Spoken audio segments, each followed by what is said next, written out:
Today we are going to talk about double integrals over general regions. So in the last part we talked about our rectangular regions where we had a surface S and a rectangular region R, and we mapped that region R up to the surface.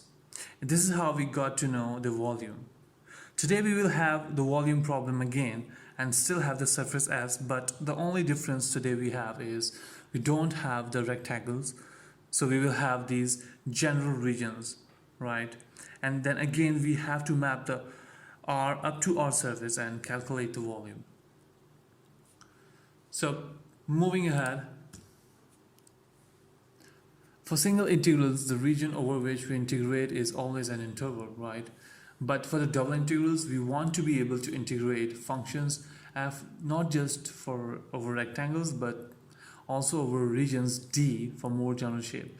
So we have to know that how we can integrate um, some kind of regions like this, right? Because for a rectangle it was easy one, and I think it was really handy. We did it. Now we have to know how we can integrate this region. So what do? We suppose that D is a bounded region, which means that D can be enclosed in a rectangular region. So this region, this D region, is a bounded region actually, and it is enclosed by a region R, that is a rectangular region, right?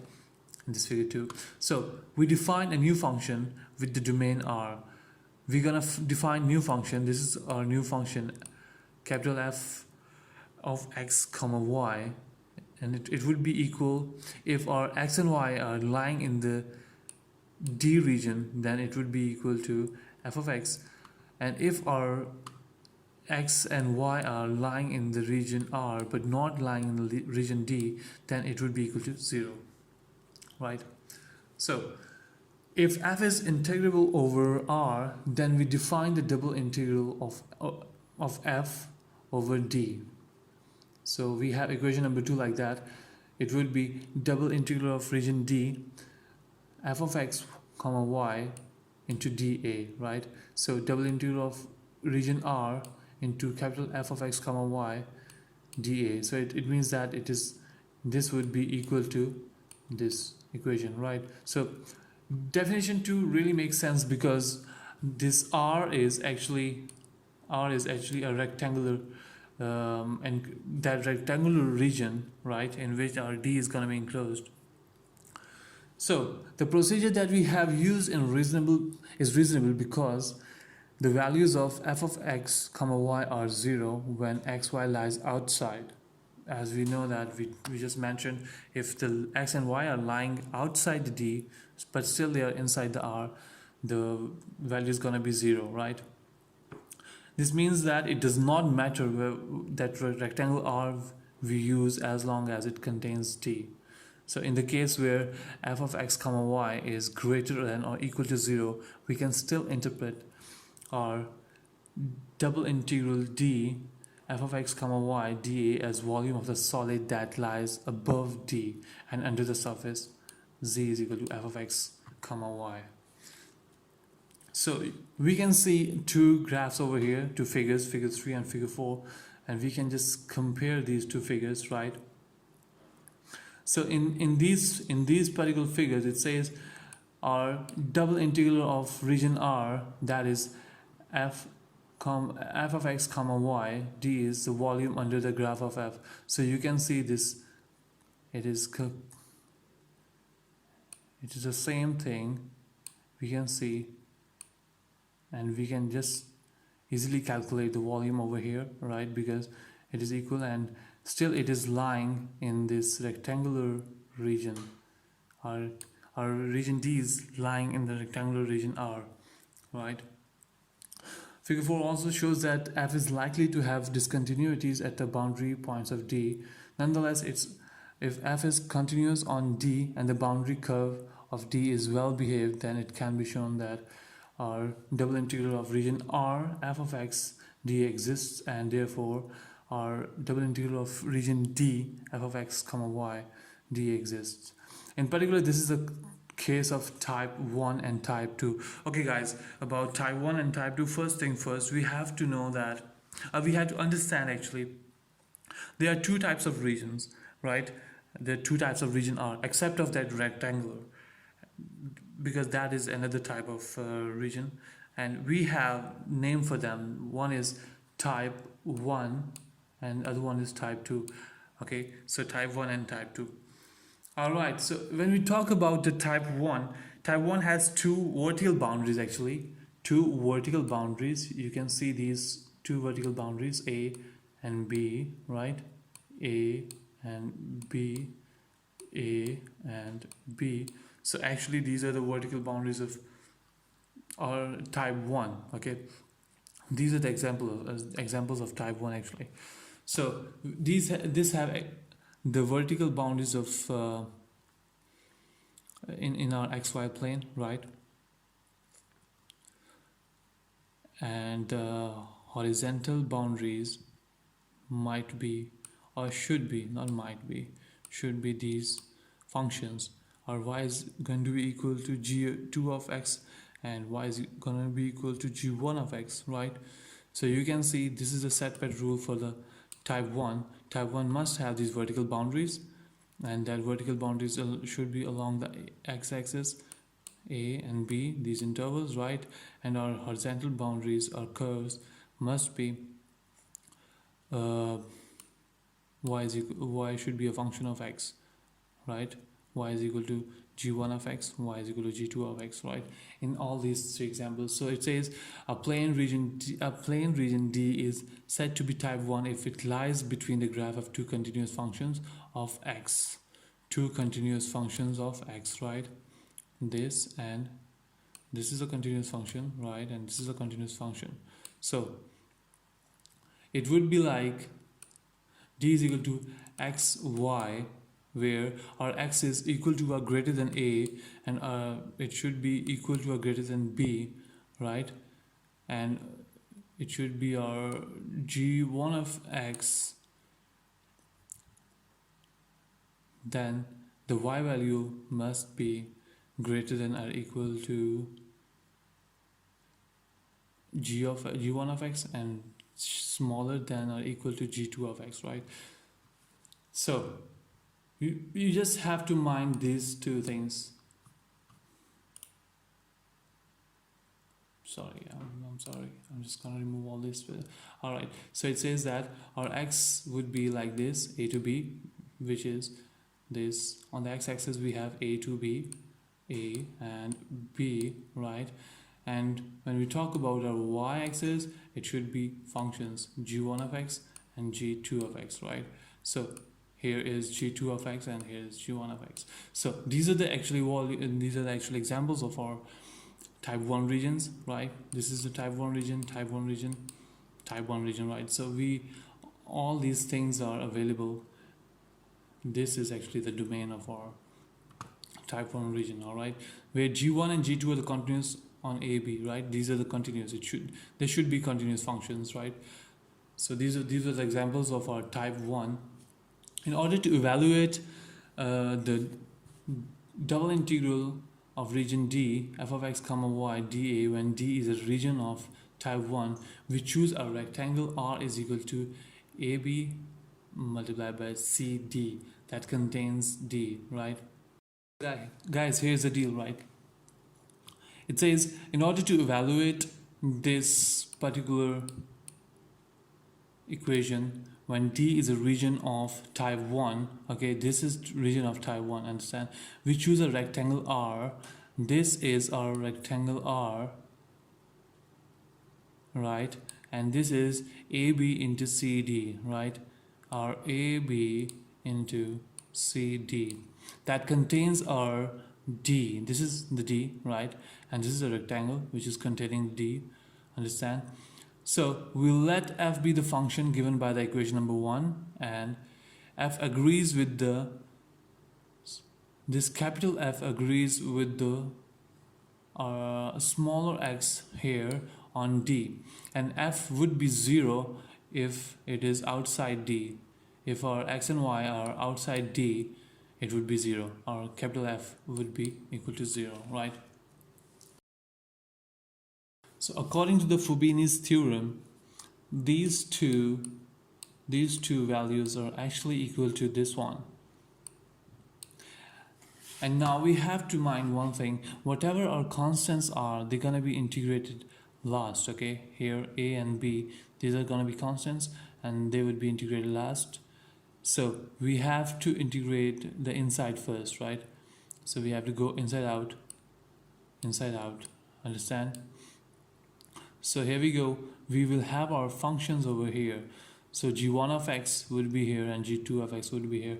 So apart from that, observe that f of x and comma y is equal to 0 if our y is less than g1 of x or y is greater than g2 of x, because x and y then they does not have any condition to lie inside that D, right? They'll be lying outside of the D. So it clearly means that our f of x, capital F of x is gonna be equal to 0, right? So here we will just write down in this way and we're gonna integrate these first, right? And then integrate this part last, understand? Okay, so thus we have the following formula that enables us to evaluate the double integral as an iterated integrals. So our d is equal to xy here, x would be greater than or equal to a and less than or let's say equal to b, where our y is gonna be greater than or equal to g1 of x and less than or equal to g2 of x, right? So we can easily write it down in this way. Here we will have our x values, here we will have our y values that are a function of x, and then we can just integrate. First we will integrate this, and second and last we will integrate this over here. So the integral on the right side of 3 is an iterated integral, except that in the inner integral we regard x as being constant not only in the f of x comma y but also in the limits of integration g1 of x and g2 of x, right? So it says that we have to keep this thing in mind. Whenever we are going to integrate, we have to just know that these are going to be our constants, right? These are going to be our constants here, and we can just use the values, the constant values of x, or the values that we will find on the x-axis, right? Okay, now we are going to move towards our type 2, the regions of type 2, and that is, we can just say it's completely opposite to the type 1, because type 2 region has two horizontal boundaries, right? So they have two horizontal boundaries over here on the y-axis. We can find these two horizontal boundaries,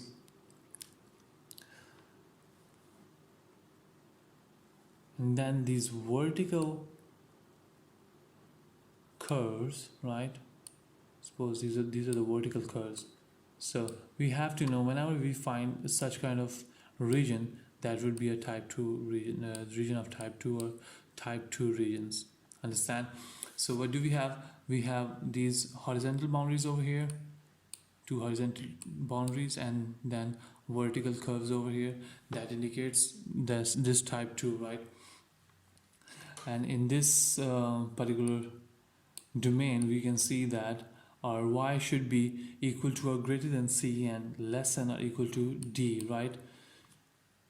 Whereas our x must be less than or equal to h1 of y and greater than or equal to h1 of y and less than or equal to h2 of y, right? So h1 and h2 are the continuous, right? We can see there is no discontinuity over here. So two such regions are illustrated in figure 7. Now you can see over here, these are the two examples of actually the type 2 regions. Okay, now using the same methods we used in establishing the equation 3, we can show that this is the same thing, right? Same thing. Now we have just changed the values over here. First we were integrating the dx dy over there, but now we have to integrate the dx over here, because this is the inner value over here, and dy would be the last to be integrated over here, right? So where D is a type 2 region given by equation number 4, we have to apply this kind of equation. Alright, here we have the example number 1. It says evaluate double integral of region D where we have a function x plus 2y dA, where D is the region bounded by the parabolas y is equal to 2x squared and y is equal to 1 plus x squared. So try to do it on your own. Just apply the formula simply and you'll be able to find the values.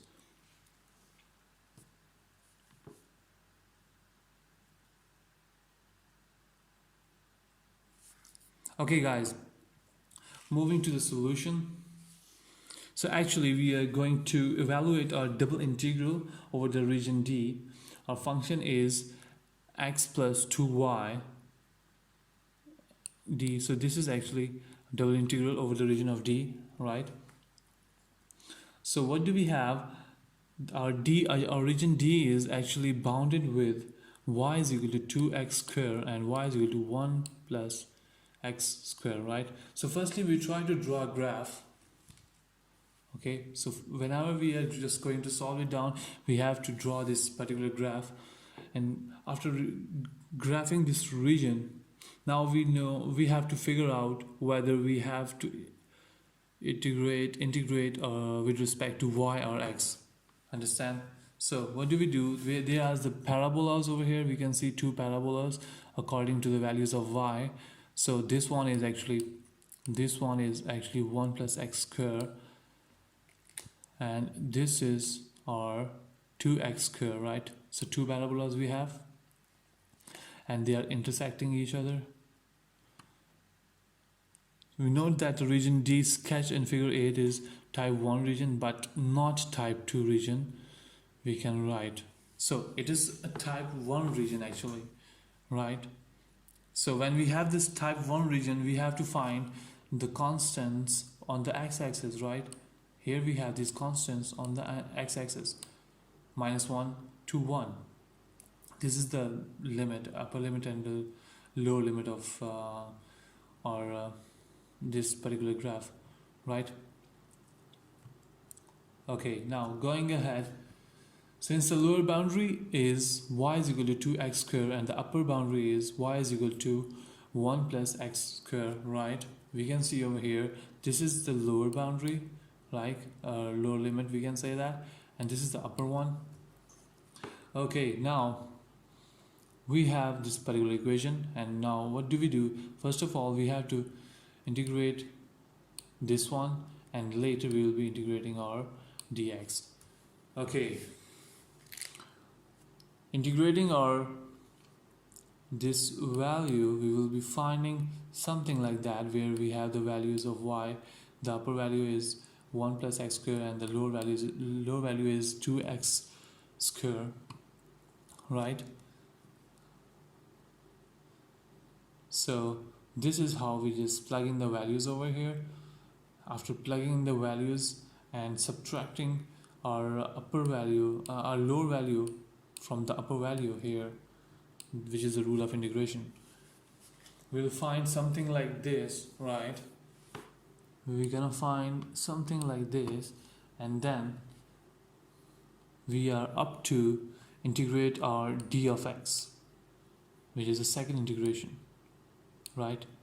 Now we are going to integrate our d of x, and when we will be able to find the answer, it will be something like this. But you have to mind one thing, it is not an easy step, so you have to go through step by step. Okay, you do not just don't look for the shortcuts, because whenever you look for the shortcut, you just make some sort of mistakes.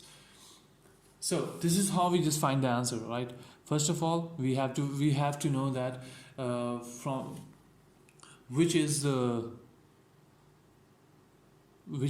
right way, I mean which is the right option to take for the integration, whether we are going to for the type 1 region or type 2 region. If we are going for the type 1 region, then we have to know what are the constants and what are the functions, right?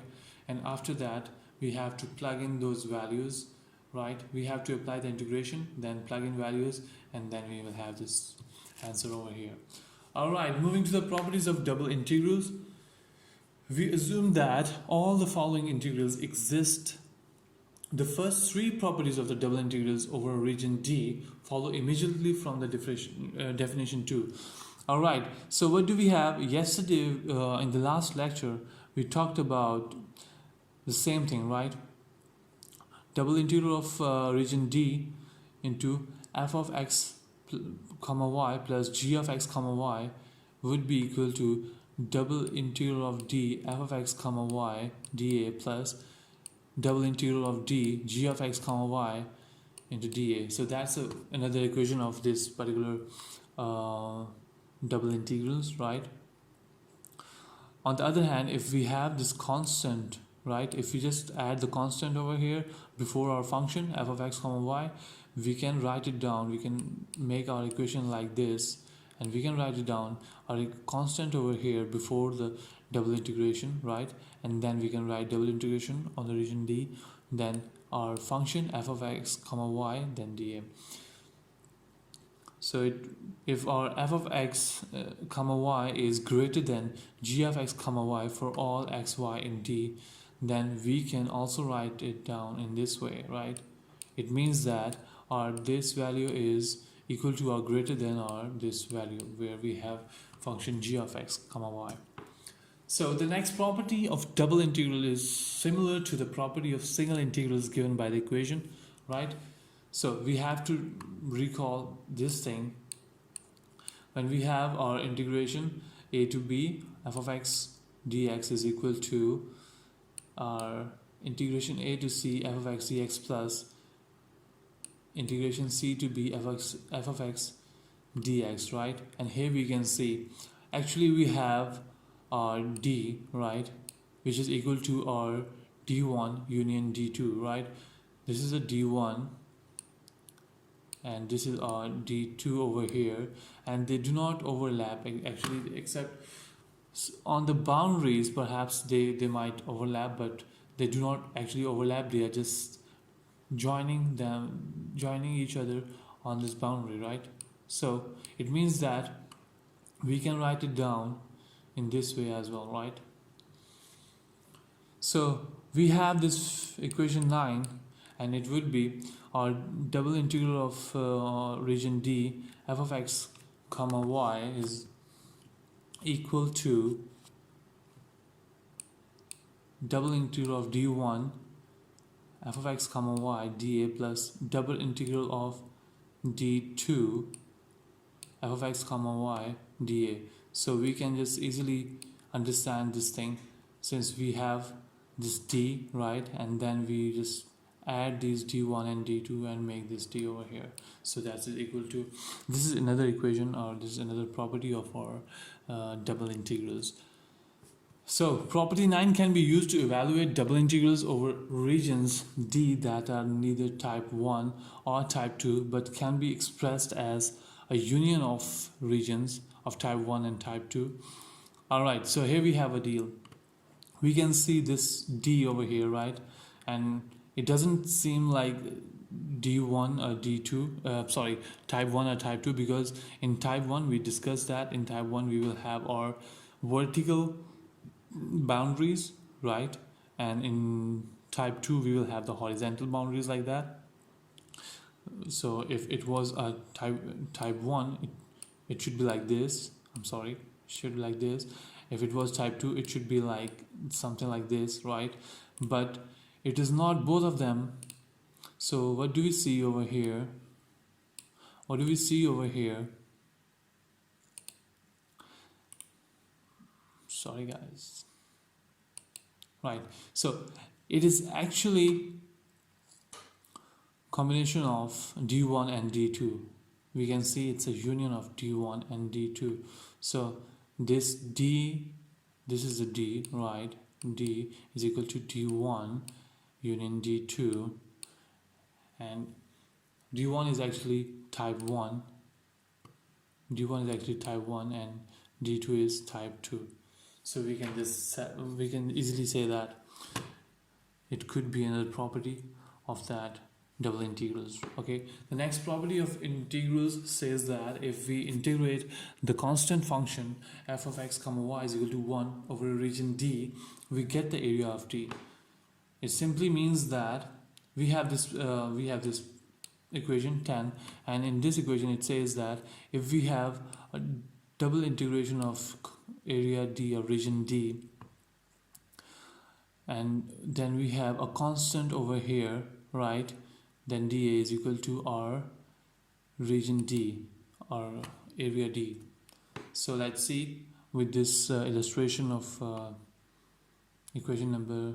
So with the illustration of figure 19, we say that equation 10 is true because a solid cylinder whose base is D, we can see the base of this cylinder, right? This is actually D, right? And when we talk about the height, this height is Z, and on the Z axis it is equal to 1. So what do? We simply multiply our base and height because that's how we measure the volume. So what do?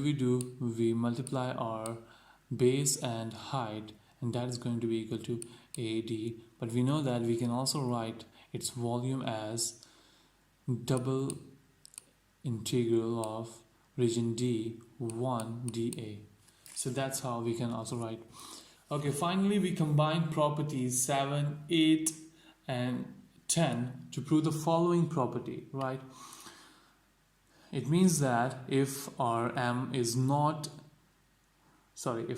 equal to or less than f of x comma y, and our f of x comma y is equal to or less than m for all x and y in D, then MAD would be less than or equal to or double integral of region D f of x comma y dA, and it would be, this value would be equal to or less than MAD, right? So which clearly means that if our function if our this value is less than or equal to this value, it should be less than or equal to our MAD, right? Okay guys, we have another example, that is example number 3. In this example actually we have to evaluate the double integral of the region D xy dA, where D is the region bounded by the line x is equal to x minus 1 and the parabola y square is equal to 2x plus 6. So give it a try and let's see about your understanding. Alright, so we talk about the solution here. First of all, we just draw this particular graph, right, and we see what's the situation on the graph. So when we talk about the line, it is y is equal to x minus 1, which is this value, right? And when we talk about our parabola, this is our parabola, right? This is actually our parabola, and it is 2x plus 6. 2x plus 6, y square is equal to 2x plus 6. That means it is in the negative region as well as positive region of y. Alright, so it has, D has type 1 region, okay? It means that we can see that it's going upward over here, whereas x is equal to y square by 2 minus 3 and x is equal to x plus 1, which means D has a type 2 region as well. Alright, so D is both type 1 and type 2, but the description of D as type 1 region is more complicated. So if we just say that it is type 1 region, we can easily see that it's a complex task, because the lower boundary consists of two parts. We can see this lower boundary which is consisting on two parts, right? Therefore we prefer to express D as the type 2 region. Okay, we will just say D is type 2 region, and we will have our constants over here, right? We will have our constants over here.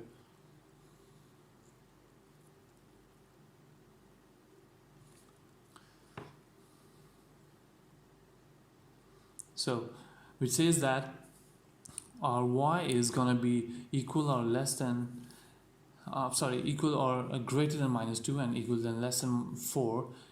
That's our boundary. That is this is the lower limit and this is the upper limit of our y. Whereas when we have this x is actually having the functions, right, and its value would be greater than or equal to -3 and less than or equal to y plus 1. So what do? We simply got these values right over here, and we have put these values in the equation. Yeah. So first of all, we will try to integrate our dx with this, right, and then we'll try to integrate our dy. So when we try to integrate our dx, we will be finding something like this, right? We'll be finding something like this, and after that we will integrate our dy. Okay, with respect to y, when we integrate that, we'll find the equation like this. Okay, and after that we simply plug in the values. We simply plug in the values of y, and we will be able to get the answer, that is 36. So actually this is, well, I hope you can do it, because this is a basic integration. From this onward, this is the basic integration that we have done in calculus 1, right? But the main idea is over here. You have to find out whether it is the type 1 or type 2 of the region, right? And after determining the type 1 or type 2 region, you can just simply plug in the values. You can integrate from inside out, and then you can have a simple integration method to get the answer. Alright, we have another example number 4, that is evaluate the iterated integral. We have two integrations over here, right? First one is integration 0 to 1, integration x to 1. Then our function is sine y square dy by dx, right? So how do we determine that? Is it the type 1 region or type 2 region? So if we try to evaluate the integral as it stands, we are faced at the task of the first evaluating our integral sine y squared dy, but it's impossible to do in the finite terms, since this dy is not elementary function, right? Okay, now what happens over here? We try to find whether it is going to be x is going to be integrated first, or y is going to be integrated first, right? So here we have our d is going to, this is our d, right? And our d is going to be equal to x comma y, and our x is greater than or equal to 0, whereas less than or equal to 1. So this is our x actually, right? It is going from 0 to 1, right? And when we see y would be less than or equal to greater than or equal to x, right? This is the lower limit of y, and this is the upper limit of y. That means y would be less than or equal to 1. Okay, then we see that since we have managed to do so, now we will have the description. Okay, now what do we see? We see our d is going to be x comma y, right? Now we try to see it from this angle. Our y is greater than or equal to 0, whereas less than or equal to 1. Our y is greater than or equal to 0, which is the lower limit, and here is the upper limit, right? Less than or equal to 1. Okay, so that this enables us to express the double integral as an iterated integral in the reverse order, right? So here we have this equation. Here we have this equation, right? dy by dx. Now what do? If we try to integrate inside out, first of all we have to just integrate dy, is it? and after that we will integrate our dx. And if we first of all integrate dx, because it's inside out again, then we have to integrate our dy. So it would be something like that. And if we integrate with respect to x first, then it would be x sine y square, right? And we have the values of the lower limit would be x is equal to 0 and upper limit would be x is equal to 1. Then we can integrate with respect to y. Okay, after integration with respect to y, what do we find over here? It would be minus 1 by 2 cos y square, because this is going to be integrated, right? And when we integrate sine, it would be cos, it would be minus cos, right? So basically what do we have? We are going to have our answer in the form of 1 by 2, where 1 is 1 by 2, right? And 1 minus cos 1 would be multiplied with this 1 by 2, and this is going to be our answer. So again, it is the simplest kind of integration. But what do we have to do? First of all, we have to determine whether we are going to do it in the type 1 region or type 2 region. So after determining that, it would be really easy for us to easily integrate to apply the double integration with the help of this particular method. Alright guys, so this was all about today's lecture. I hope it would be clear to you people. If there is kind of problem to you, then we can discuss in the question answer session. Okay, till then, take care.